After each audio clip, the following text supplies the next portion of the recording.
Jean y Phyllis pasaban unas vacaciones maravillosas en el espacio, lo más lejos posible de los astros habitados. En aquel tiempo, los viajes interplanetarios eran cosa corriente. Los desplazamientos intersiderales no tenían nada en particular. Los cohetes llevaban a los turistas hasta los parajes prodigiosos de Sirio o a los financieros hasta las bolsas famosas de Arturo y de Aldebarán. Pero Ginny y Feliz, una pareja de ricos ociosos, se hacían notar en el cosmos por su originalidad salpicada de unas gotitas de poesía. Recorrían el universo por placer a la vela. Su navío era una especie de esfera, cuya envoltura, la vela, maravillosamente fina y ligera, se desplazaba por el espacio empujada por la presión de las radiaciones luminosas. Un ingenio de esta naturaleza, cuando se encuentra abandonado a sí mismo en la vecindad de una estrella a una distancia suficiente, no obstante, para que el campo de gravitación no sea demasiado intenso. Se dirigía siempre, por propio impulso, en línea recta, en la misma dirección que lleve la estrella, pero como los soles comprendidos en el sistema estelar de Ginny Feliz eran tres, poco alejados relativamente entre sí, su embarcación recibía las radiaciones de luz siguiendo tres ejes distintos. Eso había hecho concebir a Jean un procedimiento ingenioso en extremo para dirigir su nave. La parte interior de la vela llevaba un sistema de cortinas que podía correr y descorrer a su voluntad, con lo cual alteraba el resultado de la presión luminosa, modificando el poder de reflexión de ciertas secciones. Esta envoltura elástica podía además dilatarse y contraerse a gusto del navegante. Así pues, cuando Jean quería acelerar la marcha, la dilataba hasta darle el mayor diámetro posible. La nave recibía entonces el impacto de las radiaciones sobre su superficie enorme y se precipitaba en el espacio a una velocidad de locura que daba vértigo a su amiga Phyllis. Un vértigo que, a su vez, le alcanzaba también a él y les hacía estrecharse apasionadamente, con la mirada fija a lo lejos hacia aquellos abismos misteriosos a los que les arrastraban su carrera. Cuando, por el contrario, querían amigar la marcha, Jean apretaba el botón. La vela se contrae de tal manera que se convertía en una esfera de un tamaño justo para contener a los dos, apretados el uno contra el otro. La acción de la luz era entonces casi nula y aquella bola minúscula abandonada solamente su inercia, parecía inmóvil, como si estuviera suspendida en el vacío por un hilo invisible. Los dos jóvenes pasaban horas perezosas y enervantes en aquel mundo reducido, construido a su medida para ellos solos, y que Jean comparaba con un velero con avería y Phyllis con la burbuja de aire de la araña submarina. Saludos queridos y queridas ficcionautas que ya se conectan a esta transmisión del día de hoy, una transmisión extraordinaria. Normalmente lo hacemos los días miércoles, ¿no? Pero no los lunes. En fin, pero hoy ameritaba hacerlo justamente porque hablaremos de una de las primeras franquicias cinematográficas que dio origen a todo un universo expandido y cuya premisa pues en su momento fue bastante original y atrevida. Hablamos de El planeta de los simios, una novela escrita por Pierre Boulle y luego llevada al cine por Arthur P. Jacobs y nada más y nada menos que Charlton Heston. La idea de esa charla justamente es como tratar de contener y hacer como un paneo, pues justamente desde los orígenes de la novela hasta la nueva saga y hablar un poco pues justamente de la más reciente entrega que es El reino del planeta de los simios, ¿no? Que inclusive pues ha tenido bastantes críticas, pero ya hablaremos de ello. Por ahora, y saludando por aquí a quienes ya llegan a la transmisión, a mi hermanito Daniel Mauricio, bienvenido bro, gracias por estar aquí presente. Y pues bueno, sin más preámbulos, hablemos un poco sobre el planeta de los simios. Para ello tenemos que irnos al año de 1963. Para ese entonces, el escritor Pierre Boulle, que nace en 1912 y fallece en 1994, ya había escrito algunas novelas. Entre ellas, una que se convirtió rápidamente en película, que era El puente sobre el río Kwai. Pero para ello me parecería pertinente hablar un poco sobre este señor, ¿no? Ese Pierre Boulle, de cierta manera, no es cualquier persona. Revisemos algunos datos, ¿no? Empezando, pues que primero Boulle se desempeñó como agente secreto bajo el nombre de Peter John Rule y ayuda al movimiento de resistencia en China, Birmania e Indochina francesa. En 1943 fue capturado por los leales a la Francia de Vichy en el río Mekong y fue sometido a graves dificultades y trabajos forzados. Más tarde fue nombrado caballero de la Legión de Honor y condecorado con la Croix de Guerre y la Médaille de Résistance.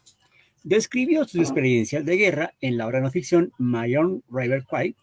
Después de la guerra se mantendría en contacto con sus compañeros de guerra por el resto de su vida. Tras la guerra se fue a vivir a Malasia y finalmente regresó para instalarse definitivamente en Francia. Obviamente, él, digamos, ofició como ingeniero, ¿no? Si mal no estoy, ingeniero eléctrico, si mal no estoy, pero luego, con esas experiencias como espía y como ayudante de resistencia y demás, pues obviamente se empezó a involucrar en la escritura, ¿no? La primera novela, o digamos, la primera novela fue, como les digo, El cuento del río Kwai, que fue de 1952, y de cierta forma, pues, El planeta de los simios, que él mismo consideraba una obra menor, que se publicó en 1963, que también intervino inclusive en el guión, ¿no? Entonces, sus primeras obras son William Conrad, luego El sacrilegio malayo, El puente sobre el río Kwai, La cara, Le Bourreau, también tenemos Les Bois de Salud, Le Métier de Seigneur, Le Jardin de Kashima, Le Photographe, y otras tantas más, ¿no? Que inclusive una se publicó póstumamente, que es El arqueólogo del misterio de Nefertiti, y también tenía varios cuentos en su haber, ¿no? Entonces, bueno, eso es un poco lo que nos cuenta Pierre Boulle. Obviamente, el cuento del río Kwai era justamente pues esa reconstrucción de sus memorias, justamente pues cuando él es atrapado y digamos como forzado a ser parte de la construcción de un puente que luego dinamita. La película inclusive contó con la actuación de Alec Guinness, muy popular en aquellas épocas. Y bueno, digamos que eso le dio a Pierre Boulle algunos maravedís, ¿no? Para gozar de renombre. Luego, cuenta la leyenda que Pierre Boulle se va de vacaciones y visita un zoológico. Y en esa visita al zoológico empieza a coquetear con una idea en su momento bastante simple en su mente. Una idea que luego se convertiría en la clásica pregunta que detonaría en una obra de ciencia ficción. ¿Qué pasaría si los simios fuesen la raza dominante y no los seres humanos? ¿Cómo sería ese mundo? ¿Cómo se llegaría a él? ¿Qué cosas deberían ocurrir para que eso pudiera suceder? ¿Cierto? Aquí vemos pues solamente una orangután en cautiverio y vemos también esta instalación, una obra que no recuerdo el artista, pero que nos habla justamente de un espejo, unos barrotes y la inscripción The Most Dangerous Animal in the World, que es nada más y nada menos que el reflejo de uno, o sea, el animal más peligroso es uno mismo, ¿cierto? Una instalación bien particular que justamente se hizo, si mal no estoy, en el zoológico de Nueva York. Entonces Pierre Boulle empieza, digamos, como a responder a esta pregunta y empezar a involucrar otros datos como por ejemplo la relatividad, los viajes temporales, el tema de las misiones espaciales. Y recordemos que para 1963 el programa espacial ya estaba abanderado más por los cosmonautas, por los soviéticos y no tanto por los norteamericanos. Pero de cierta forma, esto obviamente motiva al tema de incorporar ese entusiasmo por los viajes espaciales, ¿no? Bien, digamos que, ¿no? La novela es bien particular porque de cierta manera arranca con una pareja que está viajando por el espacio en un crucero deportivo, por así decirlo, y justamente esta pareja, ¿cierto? Digamos que se encuentran o se topan con una suerte de mensaje encriptado en una botella, ¿no? Un mensaje embotellado que está vagando por el espacio. Ellos la cogen, la abren, ¿no? Justamente uno de ellos, Phyllis, ¿no? Digamos que empieza a mirar el manuscrito, reconoce que está escrito en un lenguaje que él conoce. Él dice que es como un lenguaje arcaico, un lenguaje terrícola arcaico, pero que lo puede, digamos, traducir, interpretar, y tiene que ver con la crónica de un periodista que se llama Ulises Meró. Y Ulises Meró, pues en ese manuscrito, va a contar la experiencia de lo que ocurrió a una tripulación que llegó a un planeta que era similar al nuestro, pero que estaba regido por monos, ¿no? Por simios, ¿no? Y de ahí pues se va a detonar una serie de cosas, ¿no? Por aquí saludando a Rubén. Rubén, ¿cómo estás? Bienvenido. Bueno, entonces eso es básicamente lo que va a ocurrir, eso es como el preámbulo, la premisa de la obra. Y esta crónica que nos reporta Ulises, pues solamente empieza con esa idea del viaje temporal y un poco la teoría de la relatividad, ¿no? Ellos básicamente dicen, bueno, vamos a viajar al espacio, vamos a acelerar a la velocidad de la luz durante 2 años, tiempo terrestre, pero que de cierta manera ese tiempo que ellos toman, pues en la Tierra se va a convertir en 300 años, ¿no? Entonces ellos ya saben que una vez salen del planeta Tierra, eh, ya no pueden, ¿no? Regresar, o cuando regresen pues no será la misma Tierra, ¿cierto? Pero es parte justamente como de esa misión de exploración, ¿no? Y en esa misión pues solamente van dos tripulantes, tres tripulantes, una es mujer, dos hombres, ¿no? Y justamente pues están en cámara de hibernación, todo el cuento, llegan a un escenario, a un planeta que inclusive parece como el gemelo, ¿no? de la Tierra, descienden allí y se topan con una mujer que no habla, similar pues a ellos, ¿no? Pero digamos que su vestimenta es algo primitiva. Y además de los tres tripulantes, también ellos llevan a un pequeño chimpancé.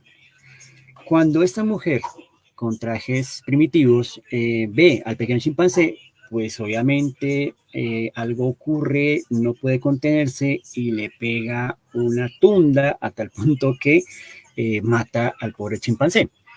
Ellos obviamente no comprenden por qué ejecutó esta acción, pero luego se darán cuenta que no están en un planeta regido por seres humanos cuando suena una alarma, y esa alarma es la señal para una cacería de humanos llevada a cabo por los simios, ¿no? Que tienen una estructura social, cultural, dominante, ¿no? Y de cierta manera esto va a complejizar el asunto, ¿no? Bueno, aquí mi hermano ya nos pone en sintonía con ese famoso musical de los Simpson. He can talk, he can talk, he can talk. Doctor Seuss, ahorita hablamos del Doctor Seuss, ¿no? En fin, digamos que hay una posible conexión con un pasaje muy particular, de pronto para los que hayan leído la novela Los viajes de Gulliver, ¿no? De Jonathan Swift. Recordemos que los viajes de Gulliver son ante todo una sátira, ¿no? Él construye básicamente 4 viajes. En cada uno de ellos intenta, ¿cierto?, hacer su comentario, su punto de vista sobre la monarquía, el sistema social, el sistema económico. Entonces, digamos, cuando llega aquí a Lilliput, que a la isla de los sabios, etcétera, el último viaje que él hace es justamente a una isla de los caballos, ¿no? Que inclusive pues tienen un nombre muy particular, los Oyunhims, ¿no?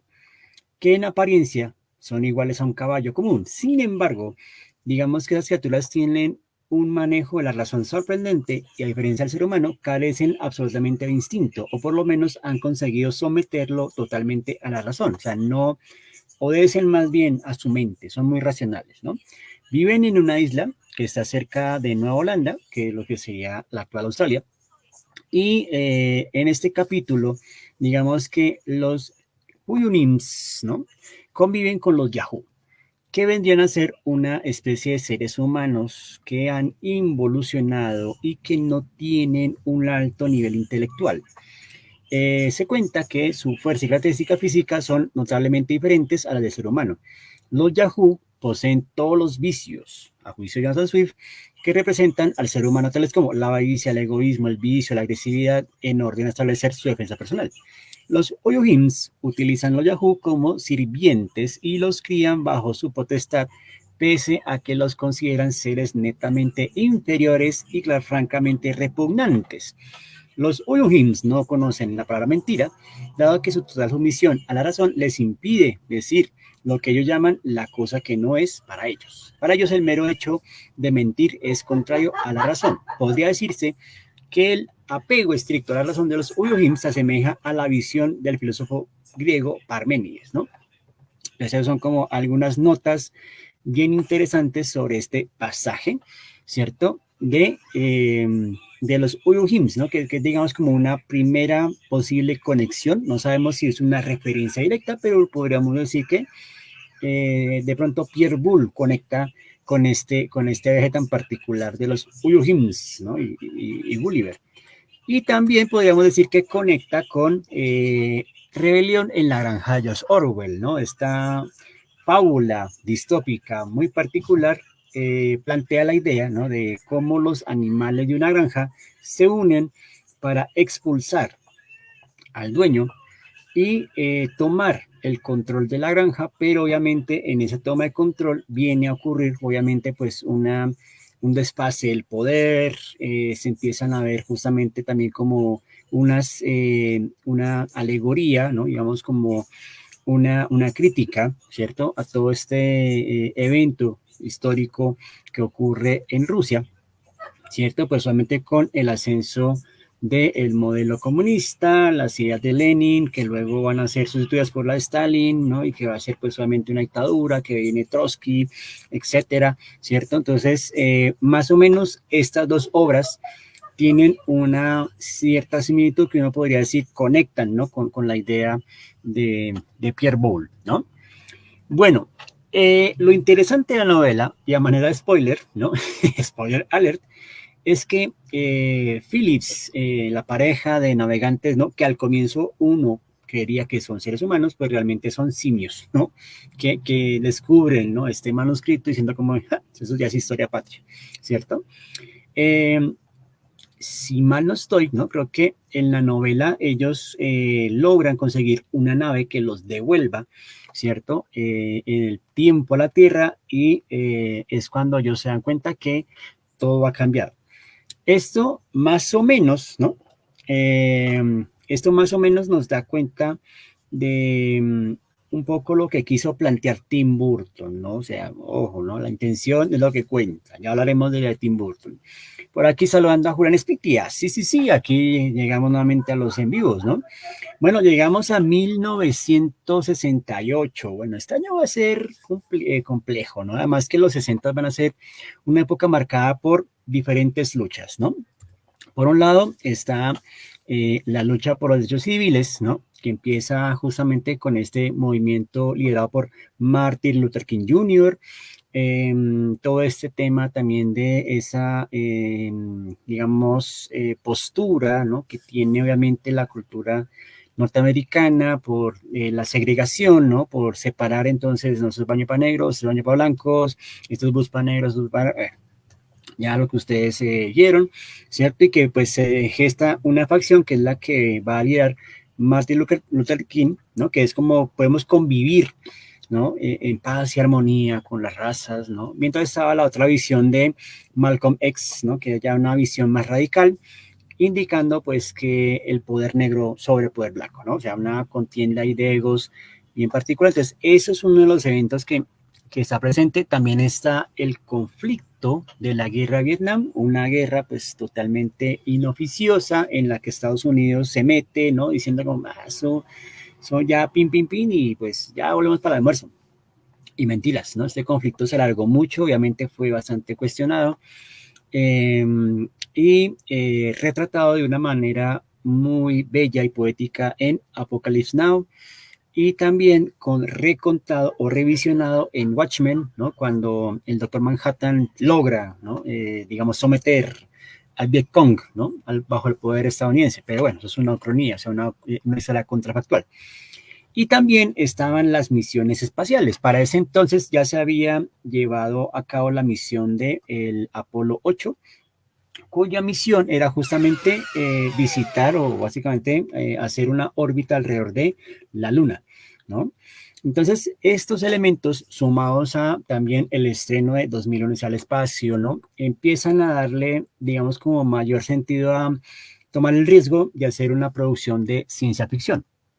Entonces, Arthur P. Jacobs, que inicialmente trabajaba de mensajero en la Metro Goldwyn Mayer, y posteriormente pasó a ser parte del departamento de publicidad, se había hecho con los derechos de esta novela, le había interesado esa idea, ¿no? de coquetear con esta distopía tan particular, pero el asunto es que el proyecto aún no tomaba forma y justamente era porque le había propuesto a muchos actores, ¿no? Había buscado en diferentes castings, ¿no? A ver quién se le medía a la idea.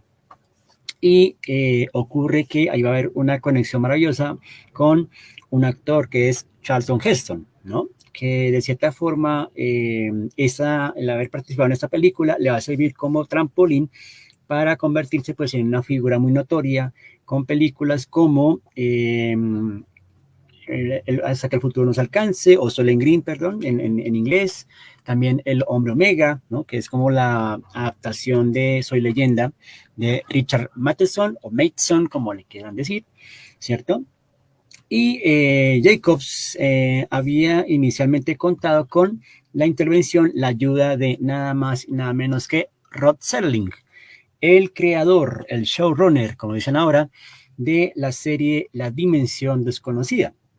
Dijo Jacobs, pues quién mejor que alguien que ya ha trabajado en formato televisivo, pues para que le dé forma a este guión.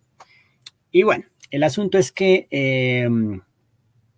Rod Serling va a tomar la novela, le va a empezar a dar obviamente sus toques, ¿no? Dimensión Desconocida, y va a lograr un guión muy particular, pero un guión que requiere demasiados efectos visuales, demasiado presupuesto, ¿no? Obviamente requería, digamos, como de ciertas naves, de ciertas escenografías, pues que para el presupuesto era imposible. Sin embargo, hay una noticia muy particular y es que, si mal no estoy, de Editorial Panini, editó el cómic, ¿no? De este guión de Rod Serling que se llama Visionaries, ¿no? O Visionarios, ¿no? Donde se muestra más o menos cuál era como la postura, cuál era como la intención, digamos, el argumento de Serling, ¿no? Pero entonces no se pudo, ¿no? Dijeron, no, ese guión de Serling está demasiado desbordado. Entonces es cuando contratan a Michael Wilson, que había escrito justamente el guión de El puente sobre el río Kwai. Y dijeron, bueno, de pronto Michael Wilson sí nos puede hacer una versión como más moderada, ¿no? Una versión que se ajuste como al presupuesto.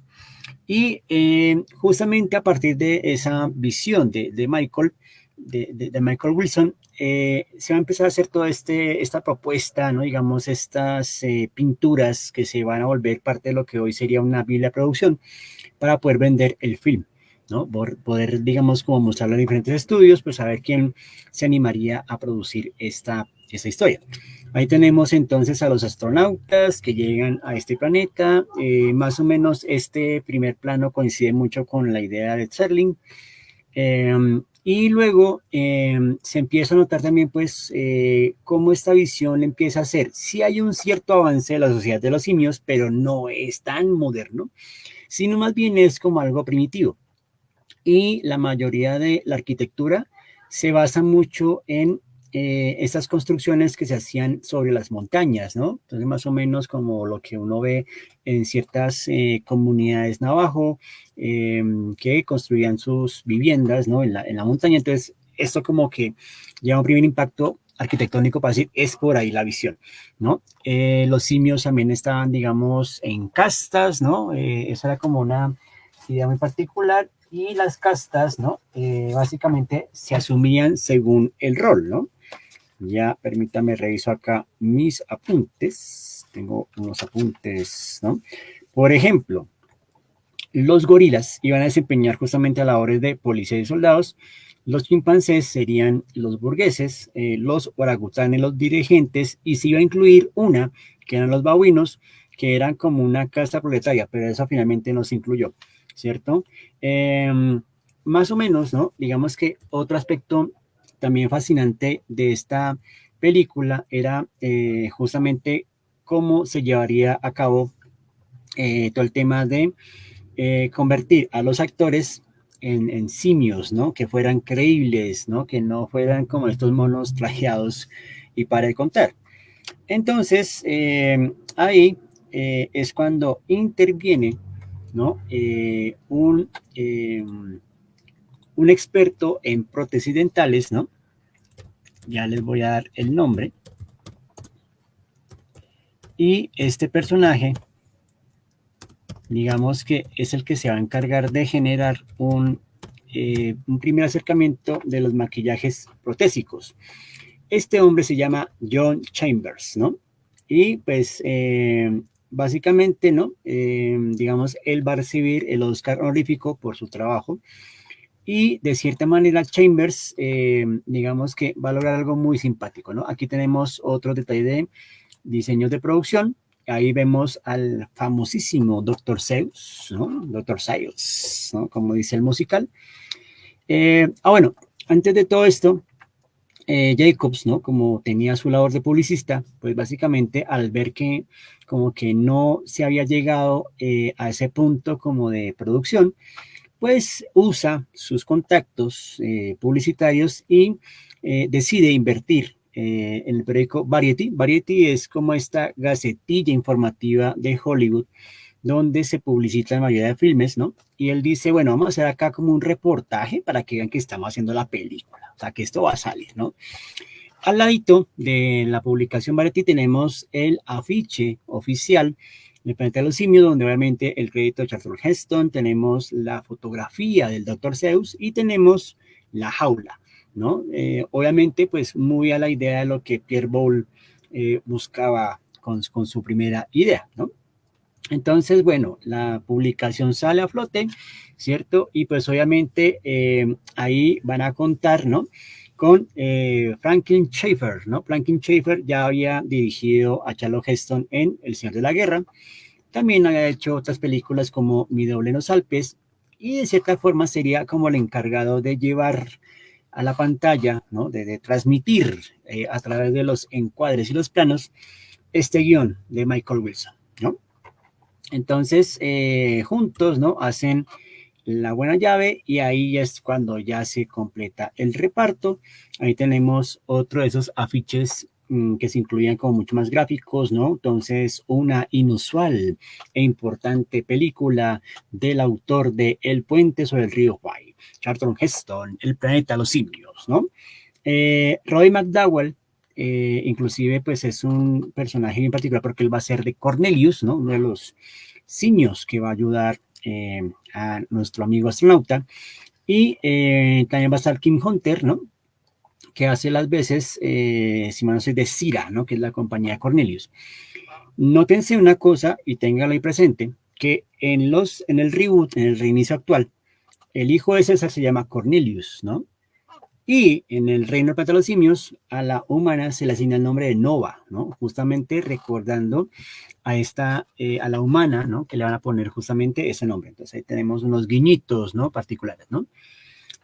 Bueno, la película comienza con un monólogo de Charlton Heston, obviamente pues como despotricando un poco la raza humana, hablando de los tiempos venideros, hablando de lo que significará la misión, obviamente muy cómodo fumando su habano, ¿no? Su puro, y pues básicamente lo vemos sin barba, con el pelo, digamos, como normalito, recién salido de la tierra, y va a la cámara de invernación, ¿no? Pasan 2 años, se despiertan que ya tienen barbas, ¿no? Y resulta pues que la nave sufre una avería y caen, ¿no? A un planeta que tiene como las mismas condiciones, planeta Tierra, ¿cierto? La nave se va a hundir y pues ellos van a quedar a merced de este paisaje inhóspito, ¿cierto? Bueno, por aquí tenemos a Miguel Ángel San Juanelo y también a Rommel Flecha. Saludos. Bueno, y tenemos a los 3 astronautas, ¿no? Taylor, justamente, que es Charlton Heston, que es como el principal, y los otros dos, como pueden notar, una tripulación incluyente para su momento. Entonces, ellos encuentran como un lago, deciden pegarse un bañito porque dicen, no, ya vamos de acá, parce el sol, no, mira, agüita por fin. Y les han robado sus prendas, ¿no? Salen, ¿no? Y encuentran pues justamente a esta humana, que la humana inclusive no habla, ¿no? Al parecer han perdido la facultad de hablar, entonces se preguntan, pero bueno, ¿qué ha pasado aquí?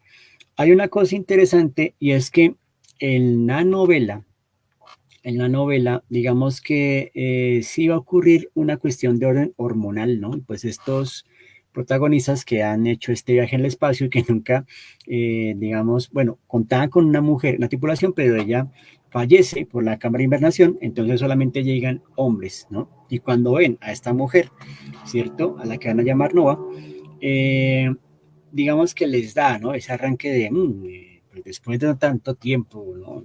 ¿Cierto? Eh, entonces aquí va a pasar como algo similar, pero pues no en esa misma medida, ¿no?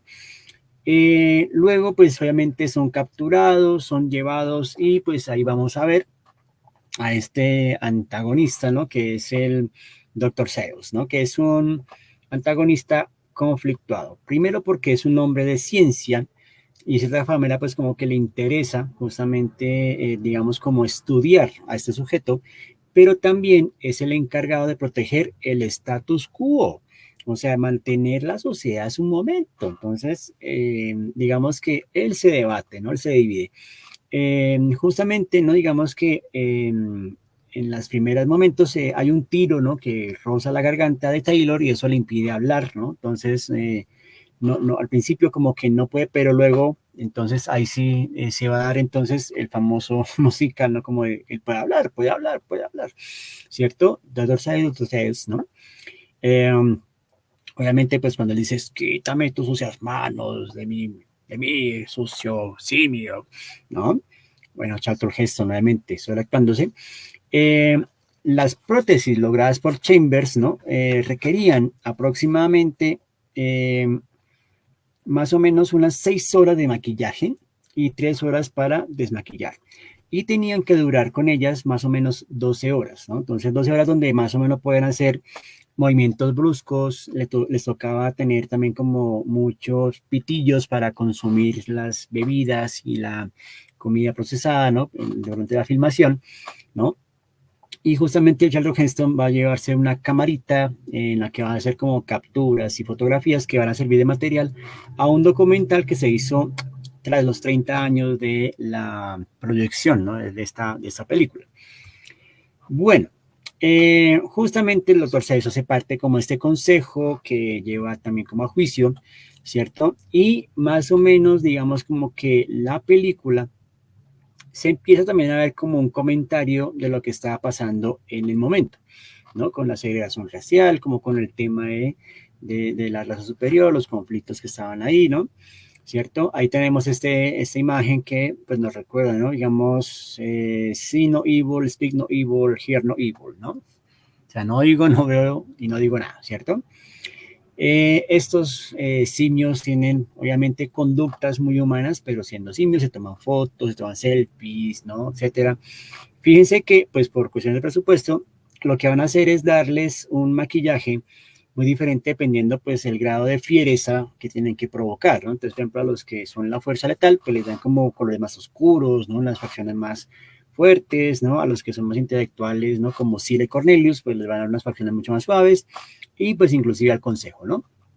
Ahí tenemos más o menos cómo era el proceso, y estos son como de las primeras o los primeros maquillajes protésicos, ¿no? Que ya ahorita pues son altamente normales, ¿no? Eh, Justamente, ¿no? Digamos que esto es algo muy particular porque el primer final planteado de la película iba a tener como resultado pues que Nova iba a estar embarazada y iba a tener como un bebé dentro de ese universo. Y obviamente como que Charlton Heston dijo, uy, no, ese final no va a quedar tan bacano.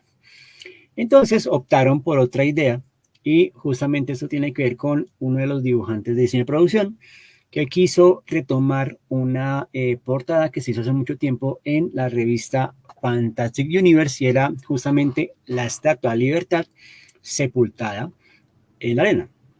Obviamente, pues este momento es cuando ellos van en el caballo, van huyendo y Taylor ve esta imagen y es cuando sale con esta falsificación como de, oh, malditos de ustedes. Ah, bueno, y ahí, digamos, como que cierra esta primera película, la cual pues obviamente tuvo muy buenas críticas, le fue muy bien recibida y esto obviamente llevó, ¿no? A los estudios a decir, queremos otra parte, ¿no? Y ahí es cuando se empiezan a construir. Por ejemplo, esos son unos diseños que encontré por ahí de nada más y nada menos que eh, el gran dibujante de los cómics de Marvel, ¿no? Ahora se me escapa, ¿no?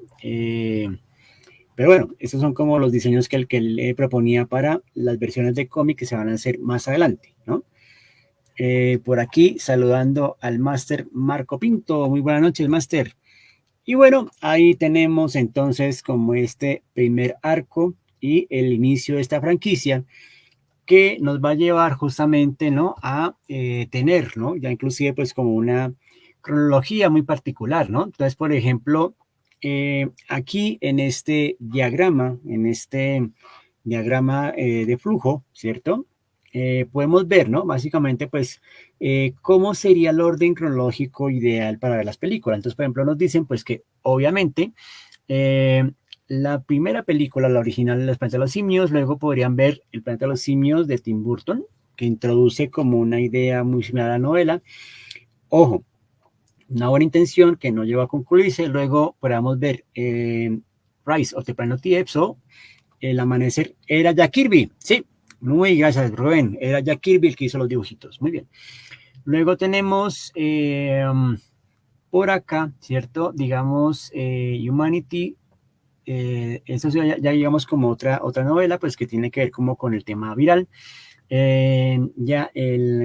La caída o el amanecer del planeta de los simios, ¿cierto? Luego, más allá del planeta de los simios, Sila y Cornelius que viajan en el tiempo, luego escape del planeta de los simios, escape del planeta de los simios nuevamente, ¿cierto? La versión del 73, luego la primera versión del planeta de los simios, y así sucesivamente, ¿no? Para mirar también las líneas alternas, porque eso fue lo que pasó en las secuelas, ¿no? Digamos que los productores y Jacobs también, ¿no? Digamos como que vio con buenos ojos el decir, arriesguémonos a algo diferente, no hagamos lo mismo en todas las películas. Entonces, cada una a su manera va a utilizar el viaje temporal, las reales alternativas, va a hacer también como unos cambios para no seguir el mismo molde y que no se convirtiera pues como en la misma historia. Obviamente eso llevó a que algunas sean muy efectivas, otras que no son tanto, ¿no? Por ejemplo, la segunda introducen a otro astronauta que llega a rescatar a Taylor y introducen también unos seres, unos mutantes que alaban a lo que parece ser una bomba nuclear, ¿no? Inclusive un misil que tiene las inscripciones Alfa y Omega. Estos seres al comienzo tienen unas máscaras, ¿no? En las cuales pues no les permite como vocalizar, pero luego se quitan las máscaras y se ve justamente la mutación, ¿no? Entonces ya como que empiezan a introducir algo más de lore, algo más de cosmovisión dentro de las películas, ¿no? Eh, Justamente la versión de Burton es una versión que de cierta forma estéticamente aporta elementos particulares e inclusive utiliza o digamos convoca a Charlton Heston, ¿no? Como el simio dominante, ¿no? Que inclusive es el que conoció a Simus, ¿no? Del que viene la profecía. Y más o menos lo que ocurre con la nave, lo que ocurre con los chimpancés, es un poco también como volviendo a la sazón de la novela original, ¿no? Pero pues obviamente Mark Wahlberg no es Charlton Heston, se queda de pronto corto en la construcción de escenas o de relatos, ¿no?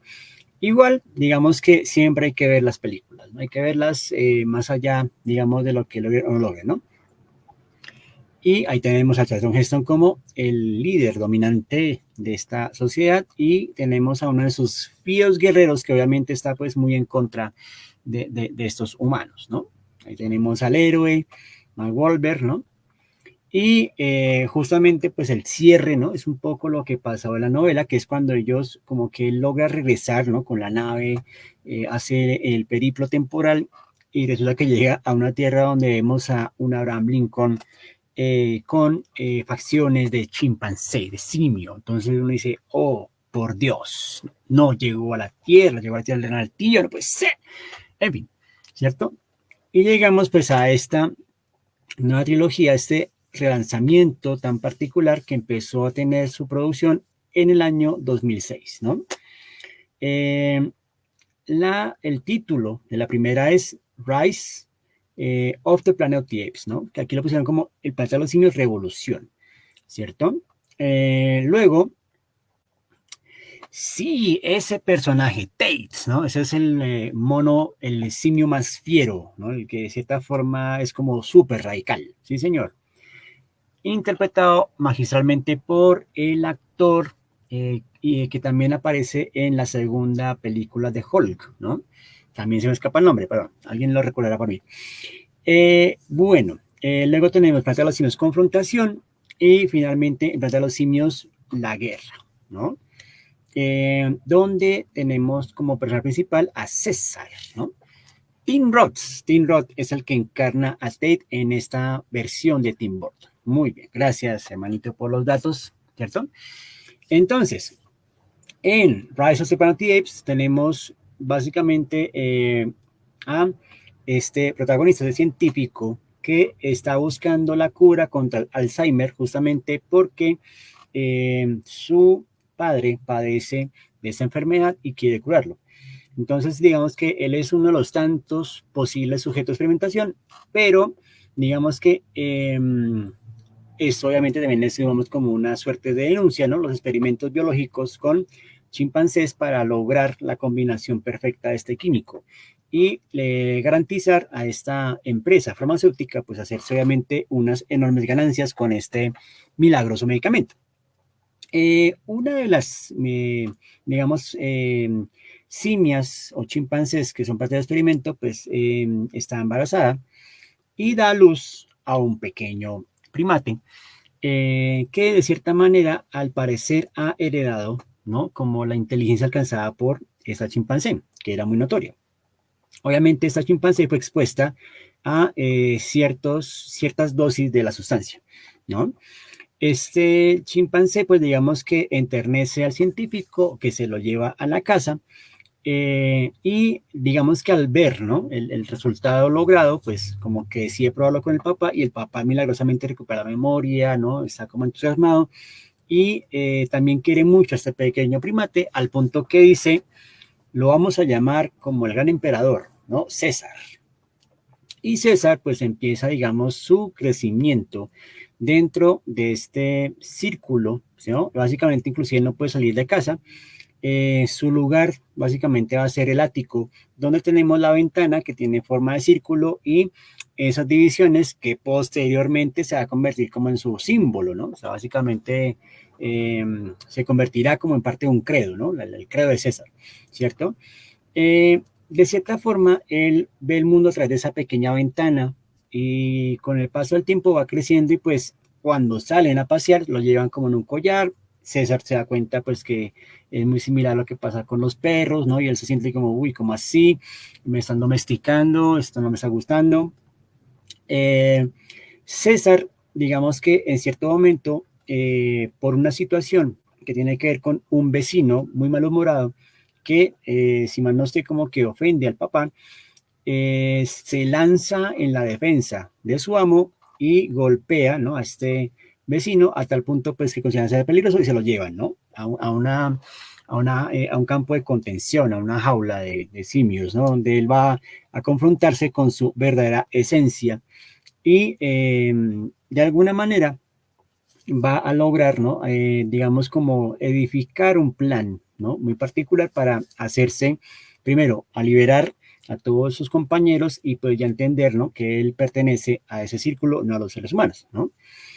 Y esto obliga pues obviamente a que logren entrar en el laboratorio, hurtar más componentes, o mentiras, no, él se va a la casa, ¿cierto? Y roba pues básicamente como los frascos de componente, los lleva y le da a los demás simios y ahí se empieza a confabular, ¿no?, toda esta conspiración, este complot para liberarse de esa prisión y obviamente irse hacia los bosques, ¿no? Básicamente ya escapar del dominio humano y de cierta forma lograr, ¿no?, digamos como ya construir su propio lugar, ¿no? Porque obviamente esas dicen, no, yo me siento incómodo aquí con collarcitos y toda esta vaina, hermano, yo no soy de eso, ¿no? Inclusive cuando ya el científico ve que César escapa a los bosques, lo encuentra y César, ¿no?, le dice muy a la oreja como, César está en casa. Uy, he can talk, ¿no? Puede hablar, ¿no? Exactamente, ¿no? Entonces ahí nos deja, ¿no? Pues como que ellos logran llegar a eso, pero de paso, el asunto es que esta sustancia en los simios genera una respuesta, en los humanos genera una respuesta no tan efectiva, que es un virus que los empieza a, digamos, a enfermar y a eliminar, ¿no? Básicamente. Y en el final de la película se ve cómo se traza una suerte de seguimiento, ¿no?, de este virus, ¿no? Y ojo, la película es, si no se mal, de 2011, ¿no? 2011 y aparece Colombia, ¿no?, y aparece Bogotá, entonces uno dice, uy, fue madre, o sea, ya estamos siendo parte de las distopías, ¿qué está pasando ahí, no? ¿Cierto? Entonces, bueno, eso pasa, ¿no? Vemos como que los humanos quedan al borde de la extinción y los simios pues ya alcanzan, ¿no?, un estatus diferente, ¿no? Eh, Básicamente, esto se desarrolla, ¿no?, en 2006 con Jaffa y Silver, que tienen un guion específico y lo venden a 20th Century Fox. Los productores de la serie de películas, ¿no?, tuvieron un problemas hasta que James Franco, Andy Serkis y Wyatt, ¿no?, fueron contratados a finales de 2009 y la fotografía principal comenzó en julio de 2010. Terminó en septiembre con lugares de rodaje que incluyen Vancouver, San Francisco y Ohio, ¿no? Los simios fueron creados utilizando efectos especiales y aquí, damas y caballeros, tenemos que felicitar la incorporación de Weta Workshop. ¿Quiénes son ellos? ¿Quién es Weta Workshop? Pues nada más y menos que hicieron los efectos de Distrito 9, Elysium, Chappie, ¿no? Películas desarrolladas por este director sudafricano Neil Blomkamp, ¿no? Entonces, ellos se han distinguido también por El Señor de los Anillos, o sea, son una compañía, un estudio muy sólido y los efectos desarrollados por ellos en lo que es de captura de movimiento y renders han sido importantísimos para esta saga, inclusive en la última película, eso es lo que más impresiona, que los simios parecen muy reales, ¿no? O sea, esto es importante, ¿no? Ahí tenemos otros fotogramas, ¿no? Cuando César, imagínense, usted llega así vestido y lo ven sus otros compadres y dicen, ¿qué le pasó? ¿Cierto? Y bueno, César ya empieza a convertirse en el líder, ¿no?, de este grupo. Luego viene entonces el amanecer durante los simios, ¿no? O la confrontación, perdón, ¿cierto? Donde César pues ya está viendo en los bosques, todo marcha bien, hasta que un grupo de humanos, ¿no?, se topa con un grupo de simios y empieza la contienda porque uno de ellos, ¿no?, le dio el ondrio y dispara, ¿cierto? Y mata a uno de los simios y dice, ¿qué está pasando acá? Y ahí se dan cuenta que hay humanos que sí resisten al virus y están viviendo como en una especie de gueto o de comunidad en lo que quedan de las ciudades, ¿no? Inclusive este grupo ha salido ahí por Gary Oldman, ¿no? Es justamente como que César dice, a ver, démonos pasito, ¿qué es lo que necesitan? Ayuda con la iglesia, listo, todo bien, pero acuérdense que en esta también está Koba, ¿no? Que Koba es la facción de esos que de cierta forma no creen en los humanos. O sea, ese es como el Malcolm X, ¿no? Básicamente, o sea, César es el Martin Luther King Jr., podemos convivir en paz, y alcoba que le hicieron mucho daño y tiene pues totalmente todas esas energías destructivas, ¿no? O sea, el ser humano dice como, no, no, no, no, no, vamos a matar humanos, hijo de madre, ¿no? Entonces se enfrentan a sus facciones y esto hace también pues hasta donde César logra mantener el liderazgo del grupo, ¿no? Inclusive en esas películas, sobre todo en esa en particular, se introducen unos indicios particulares y uno de ellos, por ejemplo, quiero resaltar que es la novela Black Hole, ¿no? De Charles Burns. Black Hole, recordemos que es un cómic, una novela gráfica que nos habla de un grupo de adolescentes que tienen una mutación tras tener el acto sexual, ¿no? Y esta novela, digamos que la lleva un chico que también le gusta mucho dibujar y se la entrega al orangután, ¿no? Y pues de cierta forma es también como diciendo eso, ¿no? Porque el grupo de adolescentes tiene que vivir en una locación marginal fuera del alcance de los seres humanos, ¿no? Entonces son como guiños, ¿no? Inclusive en el reino, el planeta de los simios, se introduce a nada más y nada menos que Kurt Vonnegut, ¿no? Entonces ahí vamos a ver indicios muy interesantes, ¿no? Bueno, este que es una fotografía meme, ¿no? Que creo que todo el mundo lo ha visto últimamente, que dice cuando Jorge el Curioso vive en Kennedy, ¿no? Ojo, es el meme, nada que ver por acá. Pero bueno, así lo toman, ¿no? O sea, los Jorge el Curioso se vuelve eh, muy conflictivo, ¿no? Usa armas para defenderse, ¿no?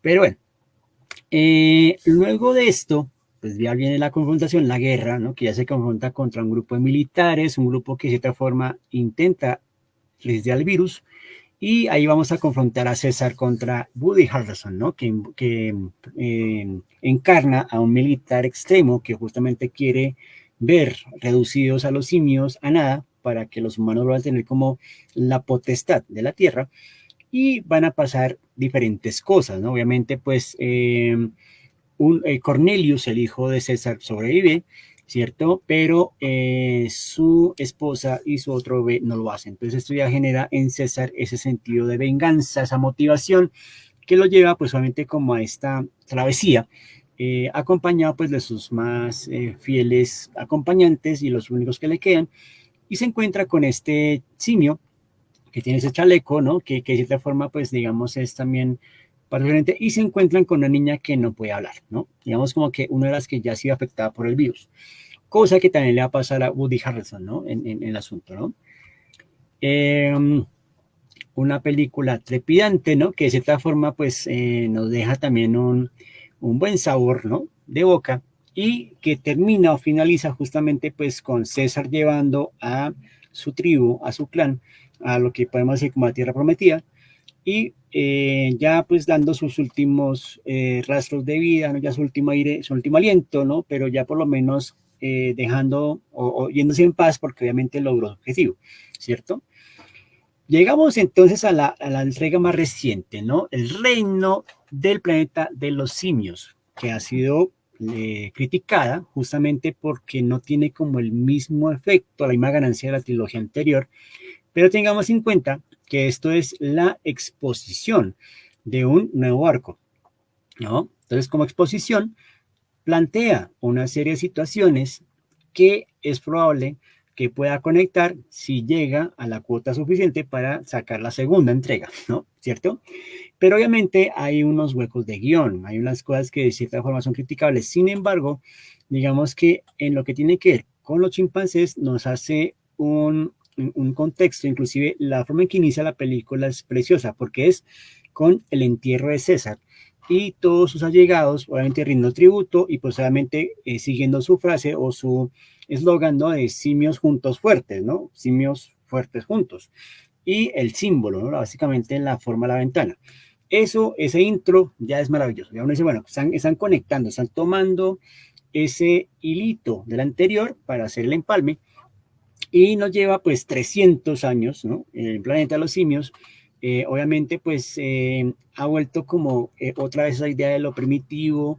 Tenemos un clan, ¿no? Que se llama el clan del águila, donde los simios han establecido una relación, digamos, de vínculo con las águilas, ¿no? Inclusive las cargan desde muy pequeñas, inclusive hay una ceremonia en la que hace parte Noah, que va a ser como el nuevo protagonista de esa saga, ¿no? O sea, no sabemos si tiene algún linaje que ver con César, ¿no? Pero bueno, Noah, digamos que va a servir como este nuevo protagonista, y pues es alguien que en su momento pues no se siente merecedor, teme a su papá, ¿no? Que es como el gran líder del clan, que habla con las águilas, y hay un águila que de cierta forma pues no lo quiere, ¿no? A Noah. Ellos básicamente hacen un ritual donde van y buscan un huevo de águila, lo colocan en lo que podría ser el chakra corazón para formar ese vínculo, y por culpa de una humana traviesa, una forma de vida, ¿cierto? Que ellos obviamente no pueden ni ver, ¿no? Rompe el huevo y tiene que buscar otro, ¿no? Tiene que buscar otro huevo, y es cuando justamente empieza como el detonante para desaparecer o viajar, digamos, como a una nueva frontera, ¿no?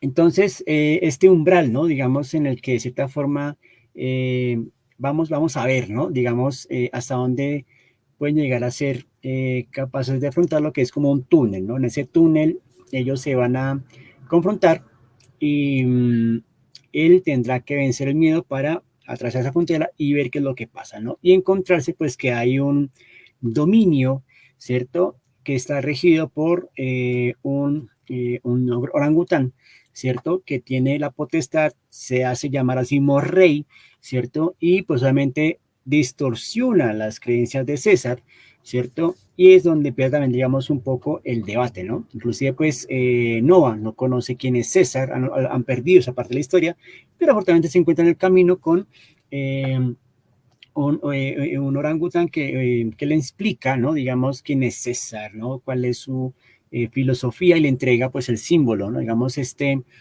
talismán, ¿no? Que va a ser también una parte simbólica, pero que también se va a entablar, ¿no? Justamente un nuevo conflicto, ¿no? Digamos que esta película plantea nuevamente como ese conflicto entre humanos y simios por la potestad, por el dominio del planeta Tierra, ¿no? De la Tierra como tal. Como les digo, se cita a Kurt Vonnegut, hay unos momentos fascinantes, y ya lo que tiene que ver con el relato de los simios es simplemente espectacular, ¿no? Y ese vínculo con las águilas es como recordándonos un poco ese pasado ancestral norteamericano, ¿no? Cuando los indios tenían, ¿no? Esta conexión con los seres, ¿no? Sobre todo con el bisonte, el águila, la serpiente, ¿no? Un poquito como esa idea de clan, ¿no? Y eso me parece como fantástico, ¿no? Inclusive en las ciudades, ¿no? Se ve como el deterioro, ¿no? La vida sin humanos durante mucho tiempo, las ciudades abandonadas, ¿no? Eso está cool, está chévere, ¿no? Inclusive el rey, este rey que les digo, este gorila rey, vive al lado, ¿no? De un contenedor que aparece de parte, digamos, de un silo militar, ¿no? Que tiene muchos tanques y armas y todo eso. Entonces se haga al poder con eso. Justamente uno de los huecos del guión tiene que ver con en la forma en que termina, no voy a decir cómo termina, porque es que hay año y pongo la experiencia de algunos, pero digamos que cuando termina queda la sensación de momento. Si han pasado 300 años, ¿cómo pudieron llegar a esto? ¿Cómo se puede mantener? ¿Cómo es posible que haya humanos con un cutis tan terso y tan bonito, no? Son cosas que uno se pregunta, pero vamos a ver qué ocurrirá si llegan al tope y logran desarrollar la segunda entrega de esta nueva trilogía, ¿no? Bueno, por acá saludamos a la querida Lucía Manrique, larga vida Hueta, y a Jesús David Ávila. Es lógico que los humanos pensantes sobrevivieran tanto tiempo en esos búnkers. ¿Qué transmitieron esos conocimientos en tecnología? Me leíste la mente, don Fixi. Sí, sí, claro. Bueno, ahí tenemos, ¿no? Tela de dónde cortar con esta nueva entrega. Ese es el pedacito que les digo cuando Noah, ¿no? Decide, ¿no? Ya con todas sus fuerzas enfrentarse, ¿no? Y decir, bueno, vamos a atravesar, porque ellos, básicamente, la tribu tenía prohibido pasar más allá de esta frontera, ¿no? Ahí vemos a Noah, el orangután que conoce a César, y a Nova, que si le ven cara conocida es porque es la protagonista de la serie de The Witcher, ¿no? Por si al caso. Bueno, tomas maravillosas, fílmicamente hablando, espectacular. Los actores también dan todo de sí. Y como les digo, los efectos son espectaculares. Aquí, por ejemplo, este rey proclamando, digamos, como César nos dijo, monos juntos, fuertes, y eso es lo que haremos, ¿cierto? Detrás de esas puertas está el gran tesoro que me dará el poder. Bueno, en fin, ¿no? La megalomanía que siempre ocurre, ¿no? Bien, pues así, digamos que terminamos este periplo, este paneo, este brochazo por toda esta épica saga de Letra de los Simios, ¿no? Y pues justamente hablando de distopías y por el reciente estreno de Furiosa, hablaremos en nuestra próxima entrega de toda esa saga de Mad Max, ¿no? Creada, dirigida por George Miller, una persona que cada vez agrega más lore a este universo y que de cierta forma pues es una distopía que nos ha acompañado un buen tramo desde los años 80. Bueno, por aquí saludamos también a Natalie Cuervo, que nos acompañó un ratico. Muchas gracias de verdad a todos y todas los que estuvieron aquí pendientes de la transmisión, ¿no?